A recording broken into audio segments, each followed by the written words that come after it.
Hi everyone, অনেকদিন পরে আবার নতুন ভিডিও নিয়ে ফিরে এলাম। কেমন আছো তোমরা? ভীষণ হেক্টিক শিডিউল আর কিছু পার্সোনাল কারণে আমাদের কোথাওই যাওয়া হচ্ছিল না। তাছাড়া পুজো শেষের মন খারাপটা কাটানোরও তো দরকার নাকি? তাই ভাবলাম এমন কোথাও যাই যেখানে অ্যাম্বিয়েন্স এবং খাবার দুটোই মন ভালো করে দেবে। তাই চুজ করেছিলাম শালুকারাতে লোকেটেড ক্যাফে না ক্যাফে।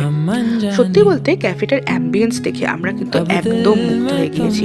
এখানে তোমরা ইনডোর আউটডোর দু রকমেরই সিটিং পাবে, আর ক্যাফে না ভীষণ ফটোজেনিক। মেনু দেখে তোমরা কিন্তু কনফিউজড হতে বাধ্য, এত ভ্যারাইটির খাবার মনে হবে সবই ট্রাই করে ফেলি।